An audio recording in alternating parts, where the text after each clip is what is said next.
Seigneur, ta parole est grande, elle demeure à jamais.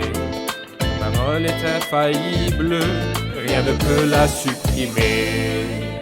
Bienvenue chers téléspectateurs, je vous souhaite la bienvenue ainsi qu'à vous tous partout dans le monde à un nouvel épisode de notre émission d'études quotidiennes Toute la Bible. Comme nous l'avons déjà mentionné dans cette émission, nous présenterons une explication de tous les livres de la Bible, de la Genèse à l'Apocalypse pendant 5 ans en 1323 épisodes. Mais nous avons consacré les 10 premiers épisodes à parler de l'inspiration et de sa signification de la Bible et des méthodes d'étude de la Bible. Dans l'épisode d'aujourd'hui, nous parlerons de notre responsabilité personnelle envers la Bible, des règles d'interprétation de la Bible et des méthodes d'étude de la Bible. Permettez-moi au début de souhaiter la bienvenue à mon invité, le frère Youssef Riyad. Bienvenue, frère Youssef. Dieu te bénisse. Nous accueillons aussi nos invités, soyez les bienvenus. Frère Youssef, vous avez déjà parlé du verset biblique bien connu qui parle de l'inspiration et de la façon dont elle nous est parvenue. 1 Corinthiens chapitre 2. Nous avons appris que l'inspiration n'est autre que la Bible quand elle était dans la pensée de Dieu et qu'elle a été révélée aux auteurs de l'inspiration, et les auteurs de l'inspiration l'ont écrite sous l'autorité du Saint-Esprit, et la Bible nous est finalement parvenue, et pour comprendre ces paroles, je dois également m'appuyer sur le Saint-Esprit. C'est vrai. Mais la Bible nous est parvenue, et nous voulons savoir quelle est notre responsabilité à son égard. Est-ce juste de la lire? Est-ce juste de la parcourir de long en large sans avoir d'autres responsabilités à son égard? Pourriez-vous nous donner une idée de nos responsabilités envers la Bible? Alors en premier, nous devons la lire, la comprendre, la mémoriser, la vivre, la diffuser. Parfait. Donc en premier, nous devons lire la Bible. L'apôtre Paul a dit à son disciple Timothée, en attendant que je vienne, applique-toi à lire. Le sens voulu est de lire dans l'assemblée, c'est vrai, mais avant de le lire au peuple de Dieu, nous devons la lire à nous-mêmes. C'est vrai. Et puis, nous devons le comprendre. Philippe l'évangéliste a demandé au ministre « Comprends-tu ce que tu lis ?» Et le ministre était assez humble pour dire « Comment le pourrais-je si personne ne me l'explique ?» Il est bon également de mémoriser des parties de la Bible, car nous n'avons pas toujours accès à une Bible ouverte pour trouver un verset. Avoir une réserve est une bénédiction. Je crois que Jésus, quand il marchait avec les disciples d'Emmaüs, il n'avait pas une Bible pour leur expliquer, mais la Bible était en lui. C'est vrai. Puis, en commençant par les écrits de Moïse et de tous les prophètes, il leur expliqua dans toutes les Écritures ce qui le concernait. Mais nous n'avons pas encore parlé d'un point très important, la vivre, la mettre en pratique. À quoi bon savoir que ceci plaît à Dieu et que cela lui déplaît si ma vie est contraire à sa sainte volonté? La vivre. Et quand nous aurons fait tout cela, il sera temps de diffuser cette Parfait. parole. Les 5 étapes ou les 5 responsabilités envers la Bible, comme vous avez dit, nous les verrons ensemble. Pourriez-vous focaliser sur une chose très importante en ce moment? Comment focaliser? Nous avons lire la Bible, la mémoriser, l'étudier, la mettre en pratique et la diffuser. C'est vrai. Disons par exemple lire la Bible. Comment me conseillez-vous de la lire? Devrais-je la lire en 1 an, en un mois ou en 2 ans? Devrais-je la parcourir pour avoir le temps de la finir plus d'une fois? Une lecture ordinaire me suffit-elle pour la comprendre? Comment me conseillez-vous de la lire? Mon premier conseil, c'est de la lire tous les jours. C'est-à-dire qu'aucun jour ne passe sans lire la Bible, à moins qu'il y ait des circonstances spéciales. Mais normalement, lisez-la tous les jours. Le peuple de Bérée, chaque jour, examinez les Écritures avec beaucoup d'empressement. Chaque jour? Parfait. La lecture quotidienne est importante. Conseil numéro 2 est de lire au meilleur moment. Nous avons parfois des moments stressants en rentrant du travail fatigués. Et si nous lisons en somnolent. Nous tendons à dormir. Ce n'est pas le meilleur moment. Nous devons être très éveillés quand nous lisons pour assimiler et comprendre. Donc très important, lire tous les jours et lire au meilleur moment. La quantité de lecture dépendra de chaque personne et de ses circonstances. Mais veillez à lire tous les jours autant que le temps le permet. Si j'ai un jour de congé, je peux alors lire davantage. Si un autre jour je suis occupé, je lis un peu, mais qu'aucun jour ne passe sans en lire une partie. Mais c'est bon de se fixer un objectif, finir la Bible en 1 an par exemple, pour que l'encouragement de la Bible reste dans mon esprit quand je la lis tous les jours. Je connais quelqu'un qui lisait la Bible une trentaine de fois par an. Wow. Tous les 15 jours, il finissait la Bible. Et il y a le nouvel ancien conseil, lisez la Bible en priant. Oui, Et priez en la lisant. amen. C'est bon de lire la Bible en priant pour que le Saint-Esprit m'ouvre C'est l'esprit. Mémoriser la Bible signifie-t-il mémoriser des versets sans les comprendre? Nous trouvons là des compétitions ou des marathons. Un tel dit qu'il a mémorisé un chapitre ou 2 ou 3 ou 4, un livre ou 2, comme si la mémorisation en soi me donnait une sorte de supériorité. Cela veut dire quoi? Je vais partager quelque chose de ma propre expérience qui est un conseil en même temps. Je n'ai jamais essayé de mémoriser un seul verset, mais je mémorise de très nombreux versets grâce à la compréhension. Je crois que la compréhension mène à la mémorisation et pas l'inverse. Vous pouvez mémoriser et ne pas comprendre. Nombreux sont Certains qui mémorisent sans et ne comprendre. comprennent pas. Mais quand vous comprenez la Bible, pourquoi a-t-il dit ce mot et non l'autre? Et quand vous allez la citer, vous direz le mot qu'il faut et non pas le mot qu'il ne fallait pas dire, car vous avez compris. Je crois donc que comprendre est beaucoup plus important que mémoriser comme le font les perroquets.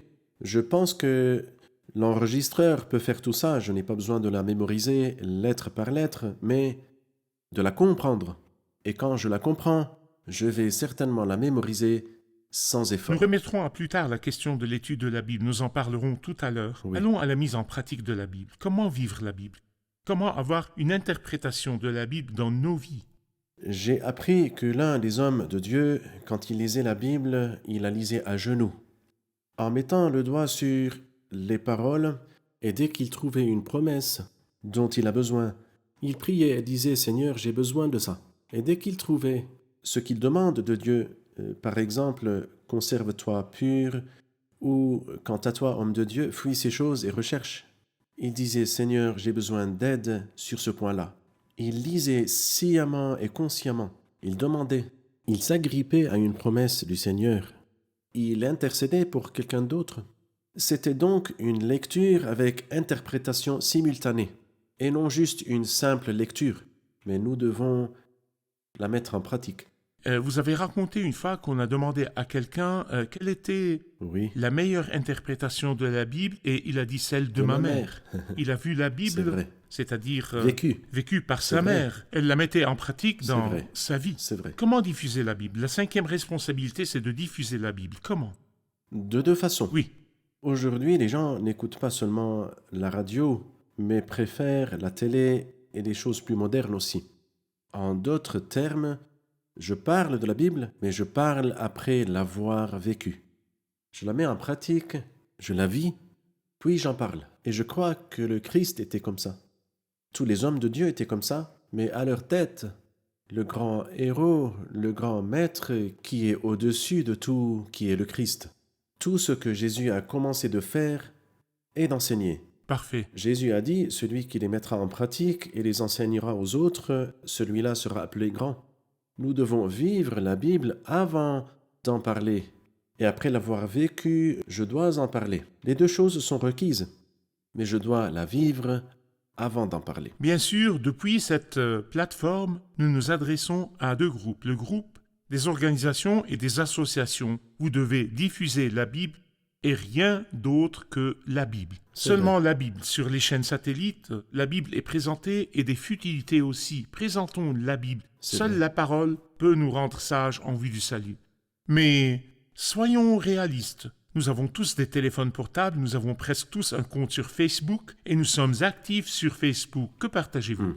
Certains partagent des problèmes personnels, d'autres partagent des scandales et des problèmes qui détruisent C'est des vrai. foyers. Exerçons-nous à ce que tout ce que nous faisons soit pour glorifier Christ vrai. et diffuser C'est la vrai. Bible. Par exemple, au début de la journée, j'ai lu la Bible et le Seigneur m'a touché par un verset. Je prends ce verset, je poste sur Facebook. Oui. Comme le Seigneur m'a parlé par ce verset, peut-être C'est qu'il vrai. parlera à d'autres par ce verset. Diffusez la Bible par tous les moyens. Paul a dit à Timothée, prêche la parole, car un temps viendra où les hommes ne supporteront pas la saine doctrine. Ce n'est pas parce que les gens ne veulent pas que je vais céder. Je ne cherche pas ce que les gens demandent d'entendre. Je vais leur présenter ce dont ils ont le plus besoin. Et ils ont le plus besoin, et désespérément, de la parole Remplissez de d'eau Dieu. ces jarres. D'eau vraie. Et nous C'est vrai. exhortons tous ceux qui parlent sur n'importe quelle plateforme ou dans n'importe quelle émission, présentez de l'eau aux gens. C'est vrai. L'eau, c'est la parole de Dieu. Remplissez les programmes télé de la parole de Dieu C'est et vrai. non de futilité. Seule la parole peut les rendre sages en vue du C'est vrai. salut. Nous ferons une pause puis reviendrons pour une question.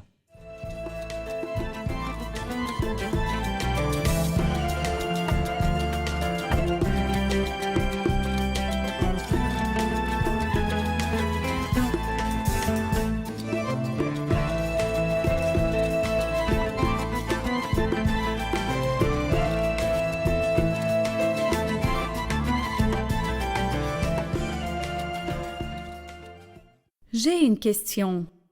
Pendant mon temps avec Dieu, devrais-je juste lire la Bible et m'attendre à ce que Dieu me parle par elle, ou peut-être utiliser des commentaires pour comprendre et apprendre de nouvelles choses, ou est-ce qu'il suffit juste de la lire? Frère Youssef, devrais-je juste lire la Bible personnellement ou devrais-je utiliser des commentaires et des dictionnaires pour la comprendre? Je distingue personnellement deux lectures. La lecture réflexive pour la satiété et la lecture d'études pour mieux comprendre. Les deux sont requises et je crois que les deux sont différentes l'une de l'autre. Parfois, je veux lire pour que Dieu me parle personnellement et me réconforte, me fortifie et m'encourage. Je crois que la parole de Dieu est remplie, que par la persévérance et le réconfort que dans les Écritures nous possédions l'espérance, j'ai besoin de lire pour être réconforté, édifié, encouragé. Donc, C'est le pain quotidien. le pain quotidien. Très bien. Mais je considère la Bible aussi comme une science ou une matière. Tout comme j'étudie les maths ou la physique, les matières que j'étudie. Pourquoi ne pas étudier la parole de Dieu et m'appliquer à Parfait. l'étudier? Une étude académique, pour ainsi dire. Mais bien sûr, pas seulement ça, il y a la lecture réflexive pour la satiété et la réjouissance et la joie. Cela nous mène au troisième point, Oui. ou à la troisième responsabilité. Nous avons dit qu'il y a 5 responsabilités envers la Bible, comme nous l'avons vu sur l'écran tout à l'heure. Lire la Bible, la mémoriser, l'étudier, la mettre en pratique, la diffuser. Étudier la Bible. Y aurait-il des méthodes pour étudier la Bible? Les méthodes courantes sont au nombre de 3. La première méthode est l'étude des thèmes. La deuxième est l'étude de personnages. Et la troisième est l'étude de livres. Thèmes, personnages et livres. Parfait. Les thèmes. La Bible est remplie de thèmes, de long en large. On raconte que Moody, le prêcheur, voulait étudier le thème de la grâce. Et parce qu'il l'étudiait de tout son cœur, il n'a pas pu continuer. Il descend dans la rue et il dit à la première personne qu'il rencontre, « Vous connaissez Grace ?» Grace en anglais veut dire la grâce. Il lui dit, « De quelle famille ?» Il répond, « Non, je ne parle pas d'une femme qui s'appelle Grace. Oui. Je vous parle de la grâce de Dieu. Vous connaissez la grâce de Dieu. C'est l'étude des thèmes, l'étude de la foi, l'étude du salut, l'étude des Par exemple, sacrifices. si nous allons étudier le thème des sacrifices, comment l'étudier? Devrais-je parcourir les livres de la Bible du premier livre au dernier Tout à fait. et voir les parties bibliques où ce thème Exactement. est mentionné? Et Oui. après cela, je les divise, par exemple, introduction du thème, image des thèmes et présentation du thème. J'ai rassemblé le thème de tous les livres de la Bible. Pour cela, je crois que l'étude des thèmes exige que la personne ait une assez bonne connaissance des livres de la Bible. Dans quel livre dois-je chercher? Pour le thème des sacrifices, je vais lire par exemple dans le livre d'Amos, ou peut-être pas Amos, je lis dans le livre de Joël. Vous voyez, une bonne connaissance des livres de la Bible va m'aider, n'est-ce Absolument. pas? Ensuite, il y a l'étude des personnages. Comme quoi, par exemple? Les personnages. Disons étudier Abraham. Par Dans exemple, quel livre me Abraham. conseillez-vous de lire ou d'étudier l'histoire d'Abraham? C'est-à-dire, en premier, vous direz, par quoi Abraham se distingue-t-il des autres? Et je crois que la première chose que vous direz, simplement, qu'il se distingue par la foi. C'est le père des croyants. Puis, quand la foi d'Abraham s'est-elle manifestée? Quand est-ce qu'elle a échoué, la foi d'Abraham? Et comme ça, j'apprends chez lui les points de force et aussi les points de faiblesse. Dieu a-t-il récompensé Abraham? Bien sûr. Comment l'a-t-il récompensé? Quand et où? Je crois que c'est une méthode d'étude. Et où dans le Nouveau Testament? Que dit le Nouveau Testament de l'homme qui est apparu dans les premiers livres de la Bible, dans la Genèse? Vous trouverez à son propos dans Romains, Galates et Hébreux, n'est-ce pas? et dans les évangiles. C'est vrai, et dans le livre de la Genèse. Oui, et nous parce qu'il est parcourons le la premier. plupart des livres de la La Bible. plupart des livres de la Bible. Donc, étude de thème, étude de Personnage. personnages, étude de quoi encore? Étude de livres. Et cette étude de livres, je crois que c'est étudier livre par livre, j'étudie et j'apprends. Ce livre-là, quel est son thème principal? C'est bien que nous allons bientôt étudier le livre de la Genèse. De quoi parle le livre de la Genèse? Du commencement de toute chose. Donc, si vous voulez chercher le commencement de quelque chose, cherchez-le dans le livre de la Genèse. Dieu a le contrôle, Dieu est souverain dans le livre de la Genèse. Mais comment et où voyons-nous ça? Le livre de l'Exode, c'est celui de la rédemption, et ainsi de suite. Parfait. Il y a donc le thème principal, puis comment devrais-je diviser le livre? De quelle façon? Il y a plusieurs façons qui m'aident à comprendre le contenu du livre. Quand je trouve les façons de diviser le livre, quels sont les mots-clés dans le livre de la Genèse et dans le livre de l'Exode et dans d'autres livres et ainsi de suite. Exactement. Nous rappelons à nos chers téléspectateurs que nous avons déjà présenté un aperçu de toute la Bible qui Parfait. contient des introductions vrai. à tous les livres de la Bible et la division des livres et les clés pour comprendre les livres. Frère Youssef, quand vous nous dites d'étudier les livres, devrions-nous utiliser d'autres ressources, c'est-à-dire commentaires, dictionnaires, index, ou suffit-il d'étudier la Bible à travers la Bible uniquement? Pour commencer, je dirais que c'est bon de lire la Bible, de lire le livre que je veux étudier, en premier, en s'appuyant sur Dieu uniquement.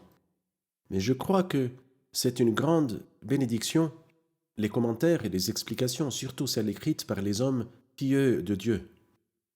Il y a un verset dans le livre de Ruth où Boaz conseille Ruth et lui dit « Quand tu auras soif, tu iras au vase et tu boiras De de ce ce que- que les serviteurs ont puisé. » Dans le sens que les serviteurs avaient l'énergie et la force pour plonger et nous apporter l'eau. Nous sommes comme Ruth la Moabite. Comme elle, nous venons de l'idolâtrie. Nous n'avons ni l'énergie ni la capacité. Je crois que nous pouvons utiliser les commentaires et en tirer de très grandes bénédictions, mais que ça ne soit pas notre premier recours. Lisons la Bible et demandons à Dieu en toute humilité, « Enseigne-moi quelque chose, Seigneur, je veux retirer quelque chose qui me réjouirait. » Parfait. Je crois que Dieu me réjouira et me donnera une lumière. Ensuite, je lis les commentaires et la lumière va augmenter et je trouverai beaucoup de choses que j'avais ratées avant. Il les a élucidées, cet auteur qui est doué. Le Seigneur lui a donné un don. Je crois que c'est une bénédiction pour nous d'étudier les commentaires, mais n'oublions pas de lire la Bible Parfait. en premier. Nous avons donc l'étude de thème, l'étude Oui. de personnages et l'étude des livres. On nous conseillait autrefois, quand on voulait étudier la Bible, lisez tout le livre, le sujet d'étude, une fois. C'est vrai. Par exemple, je veux étudier Romains, je la lis une fois en entier, puis je la lis en détail, puis j'utilise des ressources illustratives, j'utilise des dictionnaires ou l'atlas biblique, la signification des noms. Tout cela m'aidera à comprendre les parties difficiles de cet épître. En fait, moi, j'ai été touché par quelqu'un qui a fait une comparaison entre deux chapitres dans la parole de Dieu. Deutéronome 34 et Josué 1 se succèdent dans la Bible et peut-être sur la même page. Dans Deutéronome 34, Dieu a pris Moïse sur le mont Nebo et lui a fait voir toute la terre promise. Oui. C'est une vue panoramique ou une vue d'ensemble. Parfait. Je crois qu'il est bon d'étudier l'épître aux Romains à partir d'une vue d'ensemble, une vue panoramique. Parfait. Mais après cela, dans Josué 1, tout Continuons. lieu que foulera la plante de votre pied, je vous le donne. Tu as eu, Moïse, une vue panoramique, mais je veux que Josué marche rue par rue. Et la rue dans laquelle tu marcheras, tu la prendras. Parfait. Je crois que nous avons besoin d'une vue d'ensemble, puis une étude minutieuse. Parfait. Et nous avons présenté dans l'émission Toute la Bible une vue d'ensemble de 100 épisodes. Nous avons eu une idée Très générale des livres et nous commencerons, si Dieu le veut, à les parcourir livre par livre et chapitre par chapitre pour Parfait, posséder ce qui nous C'est appartient vrai. dans cette c'est Bible. vrai. Nous ferons une pause puis reviendrons pour une question.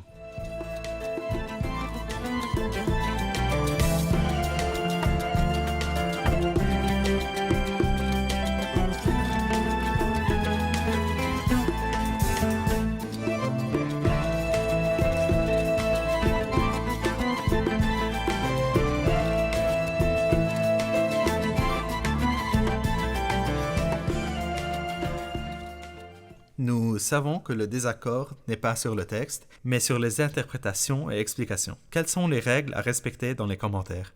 Question importante. Il n'y a pas de désaccord sur le texte, mais le désaccord est sur les interprétations de ce texte. Chaque groupe fait une interprétation et dit que c'est la bonne interprétation. Quelles sont les règles correctes pour interpréter le texte biblique? Permettez-moi de présenter 5 principes qui nous aideront à aborder la parole de Dieu avec l'appréciation et la révérence qui lui sont dues. Tout d'abord, nous devons distinguer les dispenses.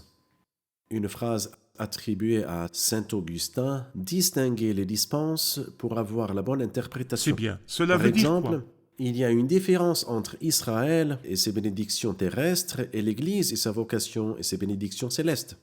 Nous devons ne pas confondre ceci avec cela comme si c'était la même chose. Oui. Non, expose avec droiture la la parole de la vérité. Parfait.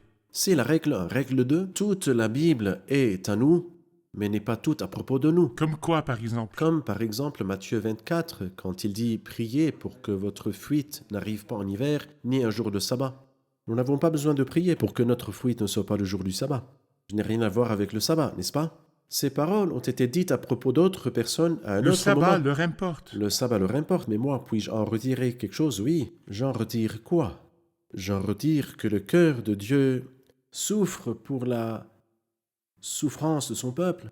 C'est important pour Dieu, oui, c'est important pour lui. Deuxièmement, pour avoir quelque chose, je dois prier. Puisque tu sais, Seigneur, que je souffrirai de l'hiver et du sabbat, alors priez. Dieu a créé le moyen. Nous devons donc prier, et quand nous prions, Dieu compatira et nous délivrera et viendra à notre aide. Donc toute la Bible est à nous, oui, mais elle n'est pas toute à propos de nous. Faisons la distinction entre les Oui. dispenses et nous aurons la bonne interprétation. Numéro 1, toute la Bible est à nous, même si toute la Bible n'est pas C'est à vrai. propos de nous. Le troisième principe, sens littéral et sens métaphorique. Quand prendre le sens littéral et quand prendre le sens métaphorique? Oui, quand le sens littéral est acceptable et ne contredit pas la logique ni les autres versets de la Bible sainte, prenons alors le sens littéral qui sera le meilleur. Mais s'il contredit la logique et les autres parties de la Bible sainte, je dois recourir au sens métaphorique à condition de ne pas en créer une métaphore indépendante. Absolument. Si, par exemple, je lis qu'une femme a pris du levain et l'a mis dans 3 mesures de farine, je ne vais pas créer un sens pour le levain, car le levain du début de la Genèse à l'Apocalypse symbolise toujours le mal. Je prends donc une interprétation métaphorique. Le sens voulu n'est pas le levain, mais le sens est le mal. Et pourquoi le mal? Toute la Bible met en garde contre le levain des pharisiens et des sadducéens. Aucune des offrandes ne sera faite avec du levain. Vous mangerez la Pâque avec des pains sans levain, et ainsi de suite. Le levain symbolise toujours le mal. Le vieux levain, le levain du mal et de la méchanceté. Le 4e principe d'interprétation, il est écrit, il est aussi écrit. Et je crois que le Christ a fait ça même avec Satan. Car il se peut que Satan vienne vous dire, il est écrit. Christ lui a répondu et lui a dit, il est aussi écrit. Cela nous mène à comment interpréter la Bible. Les mots croisés que beaucoup d'entre nous aiment faire nous apprennent une bonne chose. Un mot de 4 lettres, je l'ai tout de suite deviné, mais j'ai trouvé qu'il ne marche pas avec la colonne verticale. La ligne horizontale, oui, mais ça ne marche pas. Je dois trouver un autre mot. C'est vrai. Quand vous cherchez l'autre mot qui marche verticalement et horizontalement, qu'est-ce que je veux dire par là? Ce que je veux dire, c'est que dans la Bible, une partie ne peut pas contredire avec une autre partie. Prenons un exemple pour être clair devant les téléspectateurs. Les mots croisés ne sont pas seulement horizontales, mais horizontales et verticales. Si je lis par exemple dans Jean 3 et que je trouve que le Seigneur dit « à moins de naître d'eau et d'esprit », j'ai 2 solutions. Soit je conclus directement que naître d'eau et d'esprit signifie l'eau du baptême. Bon, Naître de Dieu vient directement de l'eau du baptême. c'est vrai, Où est donc la direction verticale qui me dit non, ce n'est pas l'eau du baptême? c'est vrai. Je dois mettre l'horizontale avec le vertical. Quand vous revenez à 1 Corinthiens 1 et 1 Corinthiens 4, dans 1 Corinthiens 1, je n'ai baptisé aucun de vous, excepté un tel et un tel. C'est dans 1 Corinthiens 1. Parfait. Quand nous allons à 1 Corinthiens 4, nous lisons « C'est moi qui vous ai donné la vie en Jésus-Christ par l'Évangile ». C'est-à-dire, il Il leur les a tous donné la baptisés. vie à Il leur a tous. donné la vie à tous. Le baptême ne parle donc pas de la naissance. C'est vrai, Dans Romains 6, vous trouverez que le baptême est un enterrement, c'est vrai. et pas une naissance. Par le baptême en sa mort, nous avons été ensevelis avec lui. Ainsi, vous trouvez que la Bible interprète la Bible si vous utilisez l'intelligence sans essayer de déformer ou de tordre Parfait. les versets. Et je veux dire, par exemple, pourquoi le Seigneur blâme-t-il Nicodème? Tu es l'enseignant d'Israël et tu ne sais pas cela. S'il n'a pas compris le baptême, qu'y a-t-il de mal à ça? C'est une chose nouvelle qui n'existe pas dans l'Ancien Testament. Parce que naître d'eau existe dans l'Ancien Testament. C'est vrai. Dans Ézéchiel 55 et dans d'autres livres comme Nous Ézéchiel. interprétons la Bible par la Bible. C'est vrai. Et c'est bon d'avoir parlé des mots croisés où l'horizontale Oui. correspond à la verticale. Aucune partie de la Parfait. Bible ne peut contredire l'autre et me donner un enseignement. Toute la C'est Bible vrai. s'interprète elle-même. C'est Et vrai. nous avons appris depuis longtemps que dans l'interprétation, je dois observer le contexte. Et je dois expliquer le verset à la lumière du chapitre, et le chapitre à la lumière du livre, et le livre à la lumière du groupe, qu'il soit poétique ou historique, et tout le groupe à la lumière de l'Ancien ou du Nouveau Testament. C'est Car vrai. je peux aller à une partie historique, puis quelqu'un me dit « Non, cette partie n'est pas historique. Adam n'était pas un personnage historique, ni la partie de la création, c'est une partie historique, mais c'est de la poésie métaphorique. » Non, la métaphore et la poésie se trouvent dans les livres poétiques. La création dans les livres de la Genèse est un événement historique, et les événements d'Adam et du livre de la Genèse sont un événement historique, mais il y a le livre des psaumes. C'est un livre poétique où la métaphore est acceptable et les images esthétiques et rhétoriques. C'est vrai. Nous pouvons donc faire la distinction entre les livres historiques dans cette partie et les livres poétiques. Absolument. Nous sommes arrivés à la fin de l'épisode et nous allons le réviser avec nos invités. Qu'avons-nous appris de l'épisode d'aujourd'hui? En fait, je suis très contente car depuis plusieurs épisodes, nous parlons de la grandeur de la Bible. Il nous faut savoir comment nous y prendre avec elle pour profiter de ce trésor. Mais j'ai appris que lorsque Dieu nous enseigne quelque chose, si nous ne lui obéissons pas, nous l'oublierons et nous ne le ferons pas. Si nous lui obéissons, il nous révélera davantage. J'espère que nous mettrons aussitôt en pratique ce que nous avons appris de l'épisode d'aujourd'hui. Parfait. C'est bon de prier avant de lire la Bible et de prier après au sujet de ce que j'ai lu. Comme ça, je vis la Bible, je ne me contente pas d'en parler. Absolument. Merci. Merci, frère Youssef, que le Seigneur vous Que Dieu bénisse. vous bénisse. Chers téléspectateurs, nous avons entre les mains un trésor. La parole de Dieu est un trésor, et plus vous vous en approchez, plus vous posséderez ce qui vous appartient dans cette Bible. Toutes les richesses et les bénédictions cachées pour vous dans cette Bible, vous les posséderez quand vous parcourez ces pages. Mais si vous mettez la Bible de côté, pour suivre n'importe quel enseignement, sans examiner ce qu'il y a derrière cet enseignement, vous serez en danger. Vous devez avoir une relation personnelle avec cette Bible, une relation quotidienne avec cette Bible. Édifiez-vous sur les enseignements de cette Bible, nourrissez-vous des paroles de cette parole, et je vous garantis une vie victorieuse, une vie brillante, une vie fortifiée, une vie changeante jusqu'à la venue du Seigneur où nous allons tous nous retrouver et l'espérance qui est dans cette Bible sera réalisée. Nous nous reverrons dans le prochain épisode. Que le Seigneur soit avec vous.